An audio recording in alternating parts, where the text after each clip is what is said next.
Could everybody please help me welcome Ryan to start his presentation? Thank you. Right, so I'm Ryan Koh. I'm the Chair and Director of the UQ Cybersecurity Initiative, which we have introduced at the opening. Now, today, I guess it's going to be a few parts of this, like half an hour that we're going to do. The first part is to basically to introduce to you what we are planning to do. The second part is to hear about whether, from you. So it's kind of interactive towards the 2/3 part of the session. You can throw eggs or, or tomatoes or something. Just give us feedback. It'll be great. We want to learn and we want to validate what we're doing so that we give the best value for the Queensland and society and the nation. And then finally, the most exciting part will probably be the draw, the lucky dip draw. So if you still want to participate in that, you can just indicate your hand up, and then we'll pass you the form, and you can still be included. Yep. Thank you. So just gonna show you a quick video because it's near lunchtime. I just want to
Yeah, I did do the singing actually. So just a quick poll. Just want to see if there's any UQ alumni here. Wow, cool. And current UQ members here? Yeah, okay, that's nice. Thank you. And how many of you are from the government? I asked this question before, but I just want to understand a little bit more at this crowd because you're the ones who actually made the effort to come. Thank you. Yeah, and I'm sure there must be something you want to get out of this session, right? So the government, can you raise your hand again? So that people from the industry can also see you. And industry, yep. And universities, yep, wow, that's quite a lot, yep. And TAFE colleges? Yep, cool, yeah. We're actually going to work with the TAFE Queensland as well. Others? I may have missed out, spooks. Yeah, I don't know. Where are you from? Anyone? Yeah. So another question is this: who hires the cybersecurity professionals? Yeah. Okay, a few of you, right? So it's kind of an interactive slide. I want to ask you, what are the common challenges you face for each hiring process? Yeah, David, do you want to give your 2 cents? Yeah. Obviously, the caliber of people. Yes, yeah. And there's a huge demand. We can see that growing. So we're always under pressure, not only just in recruiting, but actually retaining as well. Yeah. So I think it's the 2 elements to it: recruiting and retaining. And retaining, and then somebody leave for like a $1 million a year job or something. Yeah, that doesn't happen to me, but. It's based on a true story. Yeah, I've heard that happening before. Yeah, but certainly for our analysts, and we put a lot of effort into the training of the analysts, so that they're very high value, very high caliber. Yeah. Yeah. Attracting and retaining. Yep. Any others? I'd say sorting the wheat from the chaff. Sorting the wheat from the chaff. And also actually getting people to even apply is actually often a common problem. Yeah. It's just getting someone who's a little bit more developed than technical. And I think that some people even tend to gravitate towards it and go, yeah, I can really use my technical chops here. But with government, we have selection criteria for jobs, and those things may even have, at an entry level, 4 or 5, and one of them is technical. Right. One of my APS colleagues earlier in the conference, she got a grade analyst in, straight out of uni. 1 year later, Telstra poached him for 40,000 more a year than she could pay. And there's always that challenge. Retention is hard, and you want to get people who maybe got a little bit more of an ethos about serving the public, and as opposed to just collecting the dosh, though we wish them well and when they go, and hope that they make a mozza and maybe come back later. Thank you. Well, any others want to talk about the challenges? So it sounds like retaining and attracting, and retaining especially seems to be more challenging than attracting. Yeah. Being able to afford them. Afford them, Really simple. Yeah, Entry level we're finding in Sydney is 6 figures. For a junior straight out of university. That's right. It's like precious commodities now. Yeah. I was just going to say that you really need people who have a very broad range of kind of skills, like I guess very well-rounded individuals, and they're quite rare. Yeah. Okay. Thank you. And what type of jobs do you recruit for? This is another one. So 2 answers, because I just want to have a flavor about anyone who hasn't spoken just now, but hiring people and want to speak. Cyber tech and cyber assurance. Cyber tech and cyber assurance. Yep. Policy procedure. Yep. That sometimes I think gets a little bit left out. It's Yep. like, oh yeah, I'm a tech, I can do everything. But hang on a second, put some policies and get people to sort of follow the policies. That's a real challenge. Okay. And Operations and architecture. operations and architecture. Okay. Yep. The challenge is there. Anyone talking about cyber insurance, GRC, research? Yep. Okay. Yep. R&D with offensive background. R&D with offensive background. Yeah. You see. So that's the. I've yet to encounter a student with proper offensive skills that's got from the university. That's a challenge to us. Yes. Yeah. Thank you. And the other thing is the other spectrum of the supply chain of jobs, right? So do you think that your HR advertised the jobs properly? So for example, you want a fresh graduate with 5 years experience and a CISSP and a CISM, and maybe even Crest with a little bit of Sense Institute experience. Yeah. Yeah. No one, yeah. Yeah. Yeah. Right. So this is one of the challenges, and actually in the United States they have this framework called a NICE framework, which are trying to address some of these challenges.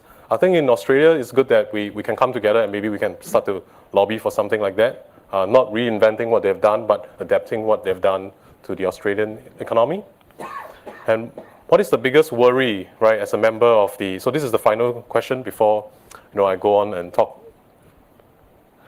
So what is the biggest worry right now? Anyone? Just one.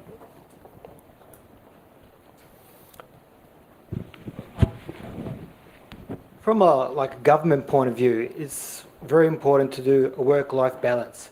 And our security guys, they work to the bone. Yeah. Private sector, I have no idea, but I know for the government, they work to the bone and they're always in big demand. And it's hard to get other security people involved in that area because there's no one there. They've already been poached in the private sectors. And I'm quite surprised that our guys are still actually working for the government. But the reason why they are is because they can still work and do home life as well. And you're a great leader. That's why I want to stay with you. Oh, I wish I was. Yeah. I'm just a grunt. Yeah. So that sounds like appropriate resourcing. Yeah. Resourcing. Yeah. Resourcing. For me, it's the legal risk as working in this industry. Yeah. When we have a government that isn't protecting whistleblowers right now, a lot of these actions can be, especially when we're talking about the offensive actors. That's right. Yeah. How do you become an offensive actor without being seen as a threat? So yeah. Yeah, we understand that, and in fact, at the University of Queensland recently, because we have a few batches of new PhD students, so we are starting to consider the ethical approval routes.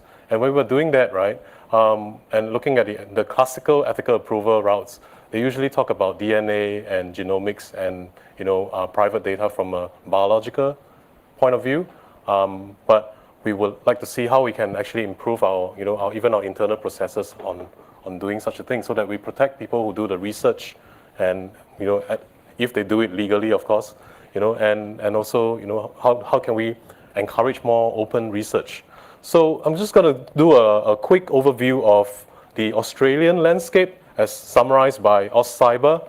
So they say that actually it's quite large. We have about 19,500 cybersecurity professionals in Australia, and many of you are here today, and across a wide range of different jobs.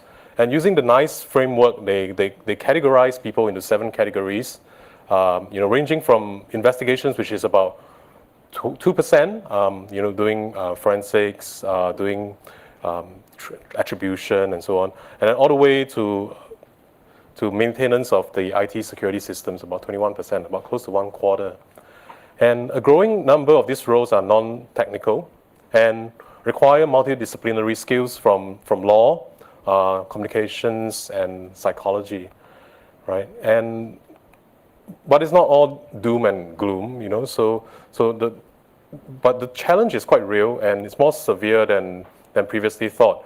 All of you I'm probably preaching to the choir here, because you would know about this thing, about shortage and so on and so forth.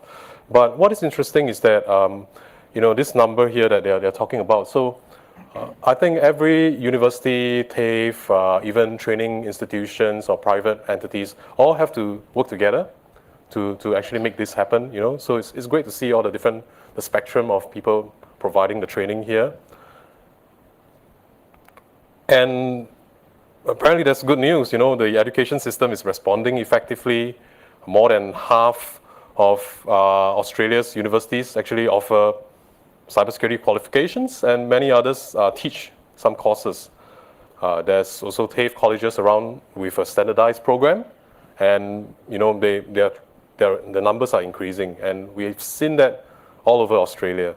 However, there's some risks which would slow down the mobilization, such as you rightly say just now, because I want to see if I was trying to test what they say, and is it true with what is on the ground, right? So this is right. They're struggling to compete with the private sector and retain the teaching staff. And new cybersecurity courses should be industry focused and include opportunities for work integrated learning. So how do you make sure that when they join you, they are a university grad who knows how to do the work as well, right? And to truly prepare them for the jobs. So if these risks are addressed, then the long-term outlook is quite encouraging. So we are just doing kind of a single response, and it is my encouragement to you, if you're from other universities today, that we could talk about how we respond together and work together. So there might be some courses that you teach that we can't, and there are some courses that we teach that you can't. So it's good to work together, okay? So this is our response. It's just an example. It's not a prescription, but hopefully it can inspire more people to do that.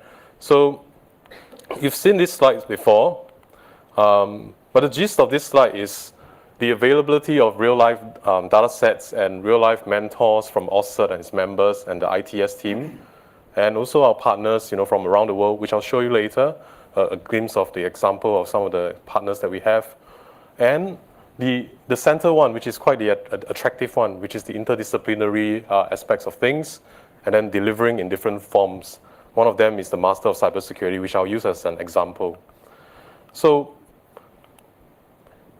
we have a history at UQ, and you all know the history establishing in 1992 with AusCERT's establishment. And we have kind of a benchmark there, because we are the second cert after CMU, Carnegie Mellon. It is our aspiration to, within the next few years, at least to have the structure and the programs that will match Carnegie Mellon's type of offerings and value to the wider society. So we've launched a series of different, so we have about 40 academics from around the university, and their partners, adjunct and full-time. And together with our partners, we want to develop the top graduates and the industry leaders in the cybersecurity sector. Some of the research that we do are quite varied. So I'm quite new to UQ. I've only joined in February. And in the first 3 months, I made an effort to walk around the campus. So my steps on my mobile phone was very high, right? And I think I lost maybe 10 kg, you know. But it's good. It's good walking. You know, we managed to find out the variety of things that people are actually doing that are in cyber or related to cyber.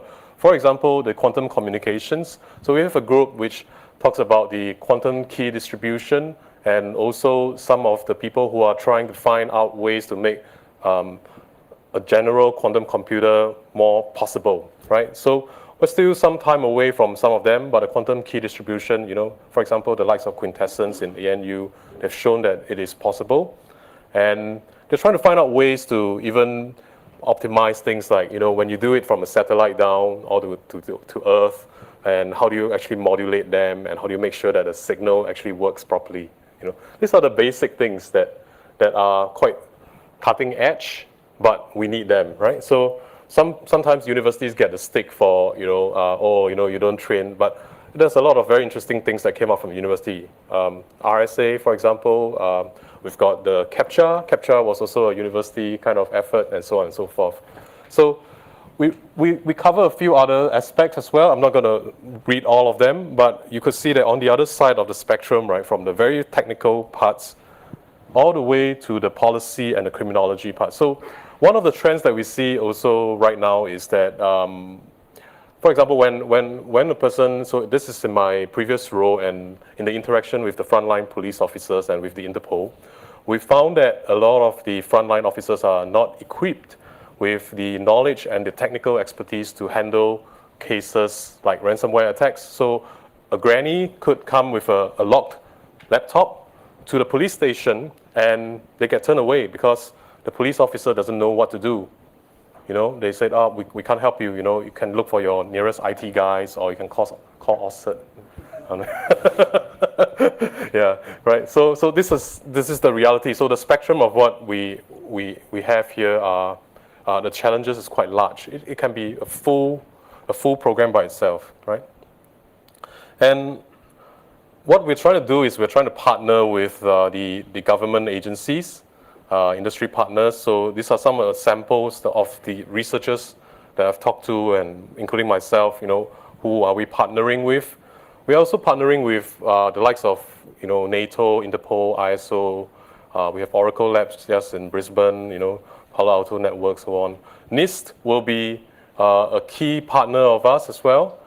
And we're based in the Asia Pacific or in the Indo-Pacific region, so it is good to have friends all around. So working with APNIC and, you know, all the certs around the Pacific nations, Singapore, Japan, and Korea, we are attempting to create kind of like a very strong force of very technically sound people and also very strong multidisciplinary people as well.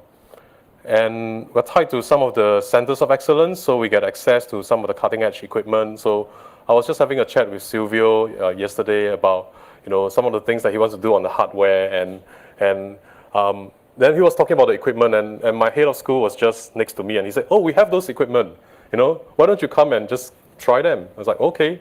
Yeah, so this is the beauty of the, you know, those kind of interdisciplinary work that we do. And the energy sector, of course, and critical infrastructure, and of course, more than 400 corporate members of the, now hitting 500, yeah. Yep, so we're gonna do it in a few ways, undergraduate degrees, postgraduate degrees, and so on. But I think I'm gonna zoom into one, which is our proposed Master of Cybersecurity, which is kind of the nice framework aligned. So what we're trying to do is, we're trying to create 3 tiers. The first tier, right? So imagine, so this is kind of like a model after the medical school, or the engineering school, or the business school, right? So you come in with a common core, regardless of your background, so as long as you have a bachelor's degree, you know, you can have a degree in music. I did have an alumni with a degree in music, and he became the best student in the Master of Cybersecurity, which I was running. So it's definitely possible. But you come in here and you learn from your friends, and you start to sit next to the guy who had a law background, and you make friends, right? You make a cohort. It's kind of like your high school students coming together again, right? And then we branch into specializations, different specializations, the cyber defense specializations, the leadership specializations, cybercrime specializations, and the cryptography specialization. In these specializations, if you have the background, you will skip some of the courses, you know, for example, basics of databases and so on. Or if you don't have the background, you go through some of those, right? And for example, in cryptography, if you have done things like linear algebra, discrete math, then we wouldn't put you through the torture again. You go straight into our quantum computing and technologies courses, you go into our applied cryptography courses, and so on and so forth, right?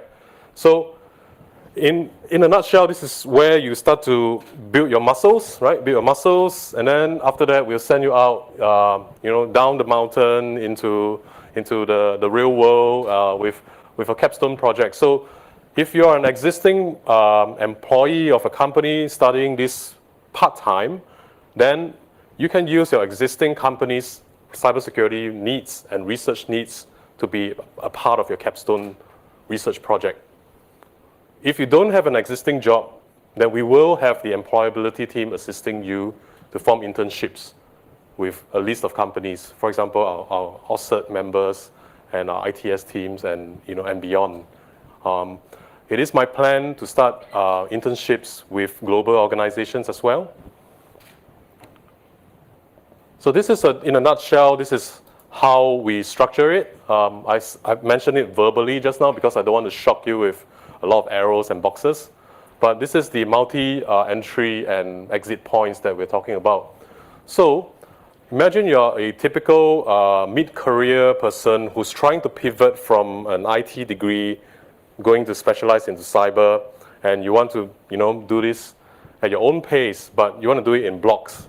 So now you can. So this is what we're planning to do. We have the core, so you could do the core, and you know, you can take a few months, a semester's break, and then you come back again, and then if you need the foundation, you can do another 6 months, and if you want to do the specializations, you can do another 6 more months here and 6 more months here.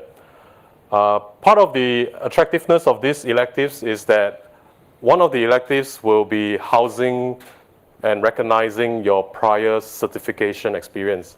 So one of the electives will be, say, if you have a CISSP already, that's great, right? We recognize it as a credit, and we'll acknowledge that as part of your degree. Yeah, we will also be holding courses on campus to facilitate trainers for our students. It's an optional thing, but if they want to do it, they can. This is following the Royal Holloway model, right? And we have the capstone projects, which I mentioned just now. So in the 4 different specializations, we would see a cohort or cohorts of different experts in different fields. And over time, we'll be adding more and more, right? So we are going to add areas like, you know, health sciences, medical, and then we have a critical infrastructure specialization, and so on and so forth. It's going to, yeah, but for now, with our resources, this is what it is, right? And aligning to the NIST framework, so this is a presentation slide that I stole from my presentation to NIST. So we went over to the DC area, to Gaithersburg actually, and we presented this to them, and they validated that, yep, Ryan is not speaking nonsense. So, you know, this is something that they would love to see that happening. I also gave them some feedback about, you know, what are the missing areas in the NICE framework that we can work together, right? So we're also contributing to that. Last week, we held, so this is coming back to, you know, what we are doing right now before we launch the Masters. Our Masters will be launched next year from semester 2, but we are starting to receive inquiries, and we're trying to develop and polish up how we offer it. So last week we had the father of fuzzing, Professor Barton Miller, right? He came and delivered his secure coding and automated assessment tools workshop. Who attended that? Just curious. Yeah. Was it okay? Did you? Yeah, it was good. Yeah. Yeah. So it's a full day workshop. We were just testing, how do we deliver that. I think the spark came when it was a hands-on session, when people started to, work on it. Of course, we have the AusCERT conference, which we are currently at right now. Yeah. So the validation with industry is a continuing process for us, and we're trying to do that right now. And if you're interested in joining us, there are many ways to join us. For example, you can participate as a mentor.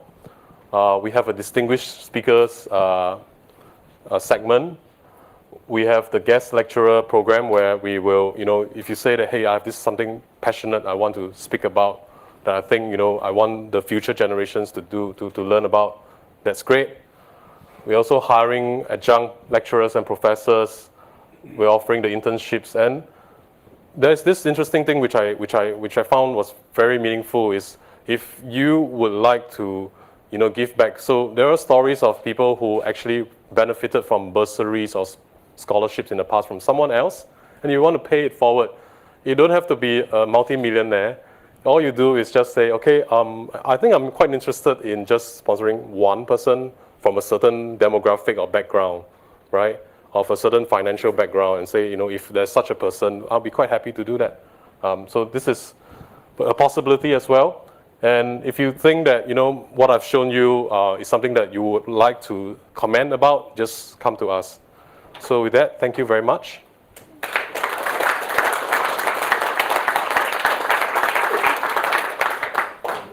So open to questions if there's time. Yeah. Yeah, we've got, what's that, 2 minutes, I think? I've got a question. Sorry, 7 minutes. You had a potential course structure with specializations, and you had those 4 specializations. Yep. Just wondering where you came to pick those 4. I'm presuming that's what you're thinking might be industry need and yes, the moment industry and so need. forth. Could you just how you did that and what was thinking processes behind it? So there was a year and a half homework done by Catherine and her team, Catherine and John, where they conducted an industry-wide survey.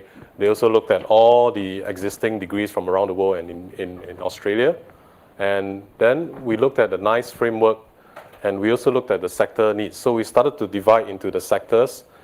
Like, for example, if you are from defense, ASD, and so on, or if you're in the software provider trying to do crypto solutions, or in a defense prime company, then the crypto stream might be very attractive to you. And then the criminology one is the interactions with the police and the law enforcement people. The leadership one, which I didn't elaborate just now, is kind of like an MBA for cyber. So if you have about 2 years experience in the workforce and you're trying to pivot into a CISO or CISO, you can start to think. So it's going to be taught by the MBA folks, my colleagues at the business school, and they're going to implement some of those techniques into the cyber security constraints, and it's going to be quite interesting, yeah. And so it's all about how to become an effective leader, doing organizational management, and doing the right budgeting, thinking about operational constraints, communications, and so on and so forth. And then the traditional cyber defense one, which we all are very familiar with. Yeah, I hope that answers your questions. Yeah, very good. I was wanting to ask a question on a similar topic. Yep. I was noted during your presentation, given the complex industry knowledge required post-graduation from just a bachelor's degree, 5 to 10 years experience to work effectively in the information security sector, yeah. even just for mid-tier ICT roles, how do you effectively propose to actually uplift students or people who have actually had minor, like 2 to 3 years of industry experience, to the point where they can actually be effective walking straight into some of the roles that we're actually requiring in industry? we can't do that immediately. I think some things cannot be shortcut, experience still has to be gained. But what we want to do is to equip them with the mindset of continual thinking, right, that can enable them. But during the entire course, as you can see from the partners that we're working with, they'll be having contacts and networks like never before. And that's another thing. And in the educational space, right, we have to consider the basic skills, the vocational skills, and also some of the strategic skills. So working with the TAFE colleges, we're actually trying to see how we can complement each other as well. And moving into leadership, we're trying to see how we can educate the boards or the C-suites through our leadership specialization. It's good to hear that you're taking such a well-rounded approach to considering those kinds of issues. It's good work by Catherine and John, actually. Yeah. Before any other questions, does anybody have a survey to bring up to the front? Okay, any further questions? If not, then I would like to invite Dr. David Stockdale, Director of AusCERT, to, draw the lucky winner.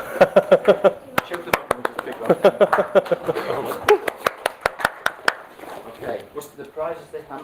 It's the hamper, yeah. Where is that? Try to make this as fair, because there's a few that have gone in, so we'll try to move them around a little bit. I probably shouldn't do this on my back to everybody, should I? Okay. You look like I'm being actually... All right, got one, got two, got one. I think it's one. Yeah, it's one. Oh, I can't buy that one. Ooh. Oh, somebody had to go. Oh, it's somebody from the Teachers Mutual Bank Limited. And I haven't got my glasses on, so Ryan, you're younger than me, so oh, yeah. you can read it. His name is Con Nicolau, Head of Cyber Protection from the Teachers Mutual Bank Limited. Are you here? Yeah. He's right outside now? Oh, cool. If you can, is he outside or? Yeah. Thank you. Thank you. Yeah, but in the interest of time, I don't want to hold you back from your lunch. Please feel free to, head on to the lunch, and we will present the prize to Con over here. Everybody, please thank Ryan for such a good presentation on the upcoming AusCERT series.